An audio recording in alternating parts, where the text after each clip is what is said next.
Hello, and welcome to Dubai in the United Arab Emirates. I'm James Detwiler. I'm the Director of Maritime Programs for Global Sales and Marketing for Boeing Military Aircraft, and I'm standing in front of the P-8A Poseidon. This particular example belongs to the U.S. Navy Patrol Squadron 45, which is home-ported in Jacksonville, Florida. The P-8 represents the very finest anti-submarine warfare and intelligence, surveillance, and reconnaissance aircraft in the world today. It's based on the highly successful 737-800 Next Generation Series aircraft and is coupled with the world's most reliable engine, the CFM56. This example is one of 31 aircraft that's been delivered to the United States Navy thus far. The Boeing company is very happy that we've just signed the 6th production contract with the U.S. Navy, bringing the contracted total to 62 aircraft. We anticipate that the U.S. Navy will buy well over 100 of these aircraft to replace the legacy maritime patrol fleet, the P-3 Orion. Similarly, the Indian Navy has also chosen the P-8, the P-8A we call it, to recapitalize their maritime patrol fleet. Recently, we delivered the 8th such example to the Indian Navy in country, and there will be a forthcoming ceremony to celebrate the new and exciting capability for the Indian Navy. I'll walk around the aircraft and briefly describe some of the features of it and some of the capabilities of the aircraft, and hopefully you enjoy this tour in the very hot Dubai sun. I mentioned the CFM56 engine.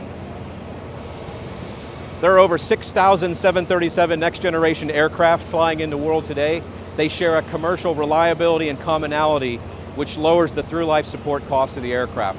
It's one of the most affordable aircraft when we look at the cost per hour operating basis in the world today. It brings an unprecedented level of capability to the maritime patrol operators. To do that, we have several sensors in this multi-mission, multi-sensor aircraft. First is the APY-10 radar. It's located in the nose cone. It's a true multi-mode radar optimized for surface detection and the detection of submarines and periscope type of operations. It has a color weather capability. It has imaging capability to discern maritime targets, as well as a synthetic aperture radar mode to do reconnaissance over land as well. Represents the latest generation of multi-mode mechanically scanned radars in the world today. Continuing aft. Currently it is stowed, but just behind the nose wheel well, there's a housing for the MX series of electro-optical and infrared sensors. A couple of cameras for both daytime and nighttime operation. There's a housing that opens up and then the turret retracts down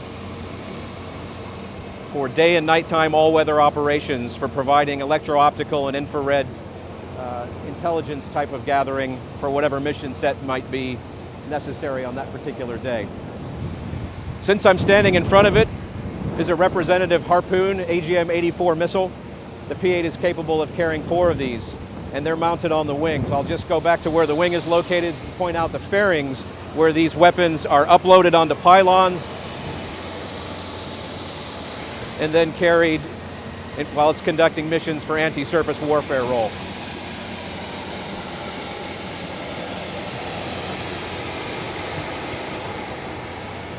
The P-8 is a highly modified 737. Although I said it is based on the 737-800 series aircraft, it is actually very different due to the strengthening and the maritimization, if you will, to make this aircraft capable of performing anti-submarine warfare missions at very low altitude, mid-range, and high altitude.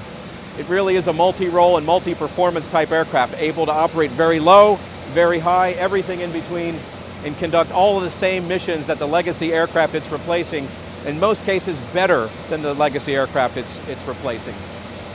So externally mounted, you have those 2 weapon stations on each of the wing. And as we proceed behind the aircraft,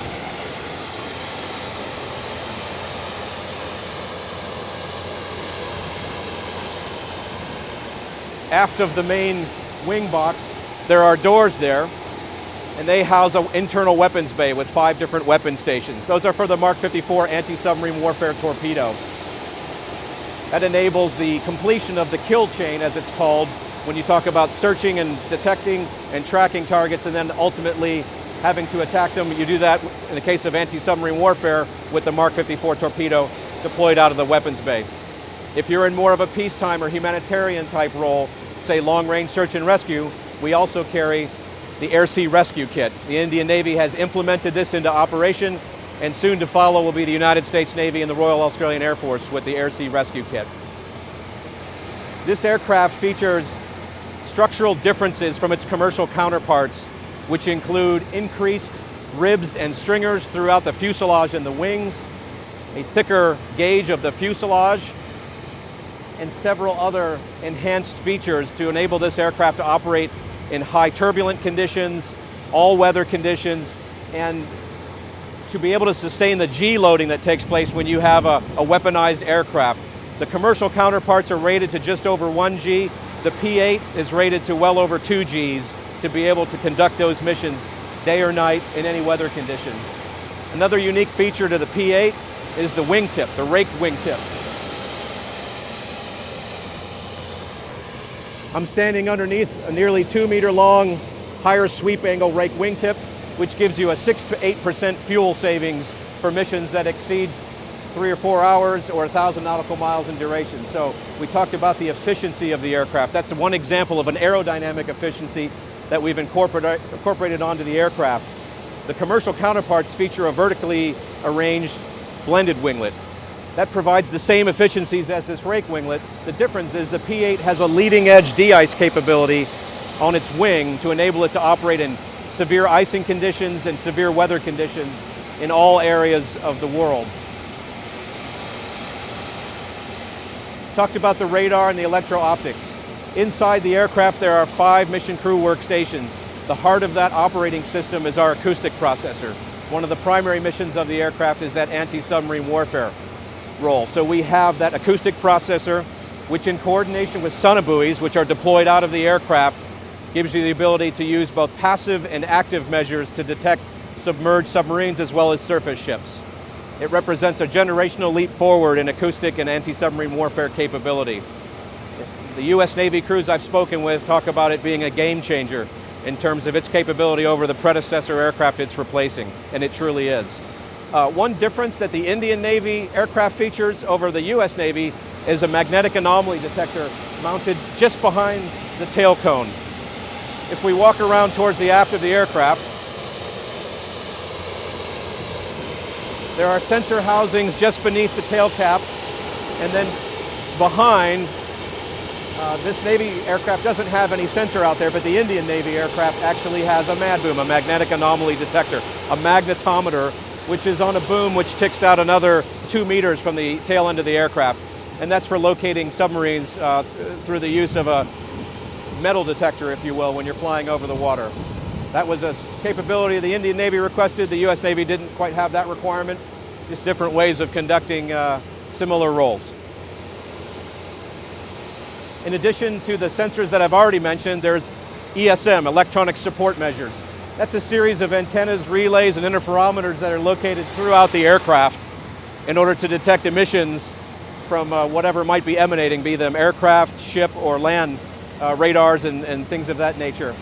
The crew has the ability to analyze all of that data on board to determine what's out there so they know who's friendly, who's not, who's neutral, that sort of thing. It aids in the situational awareness of the crew. I mentioned the 5 workstations that are located in the midsection of the aircraft. You're able to operate any one of the sensors I've mentioned from those workstations. You're able to communicate on any one of the dozen or so radars and communication devices and data links that are on the aircraft. In addition to the VHF and UHF radios, there's a narrowband SATCOM capability. And in the very top of the tail, on the tail cap, you see a blister up there. That houses an Inmarsat antenna. It gives you an ability to do things like secure internet protocols, send limited data transmission as well as voice communications through a commercial vendor, Inmarsat. So a real capability in terms of communicating with other aircraft, ships, assets that you might be operating in conjunction with. The flight deck of the flight station is about 90 to 95% common with the commercial 737 next generation aircraft. All of the US Navy P-8 pilots carry that commercial type rating as well, which gives you some idea of the commercial commonality from a training perspective and the affordability piece, again, that you can train at least your pilots through a commercial training system if you wish to do so, which lowers total cost of ownership type of activities. It has a lot of capability, similar to its commercial counterpart, Category 3 ILS auto land if that's required. The aircraft has it. Not every operator uses that capability, but it's inherent in the system, again, leveraging that commercial commonality between the two. In addition to the wing stations and the weapons bay, aft of the electro-optical turret, there are also 2 centerline stations where you can provision additional either weapons or ordnance that you would wish to carry. I mentioned sonobuoys earlier before. That's the primary search sensor in anti-submarine warfare. Essentially, it's a hydrophone that's deployed out of sonobuoy that gets launched from the aircraft. The P-8 can carry up to 126 sonobuoys. That represents a 50% increase over the legacy P-3 that it's replacing. So it's more sensors, it's more time on station, a bigger, stronger, smarter, and faster aircraft. Gets to the on-station period some 50% faster than the turboprop aircraft it's replacing. That gives you more time to be in your search area and dedicate to the actual mission instead of spending all that time in the transit because of slower aircraft. The fuel efficiency of this aircraft actually exceeds that of its commercial turboprop competitors. On the cost per hour basis, it's some 75% more cost effective to operate this aircraft, again leveraging the commercial efficiencies of the airframe and power plant combination.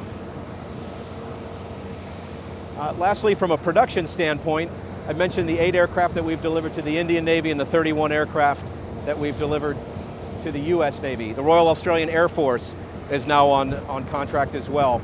They've chosen to go through the foreign military sales process as a cooperative partner with the US Navy, and they'll be procuring an initial batch of 8 aircraft and are looking at options for additional aircraft as their force structure requirements dictate. We're talking to a number of customers throughout the world, encompassing really global reach, both nations that operate legacy maritime patrol aircraft and those that are looking to institute that capability within their defense forces. We anticipate many more sales on the aircraft over the coming decade and look forward to welcoming those customers to the P-8 family. I hope you've enjoyed your brief tour of the aircraft. My pleasure to address you. Thank you.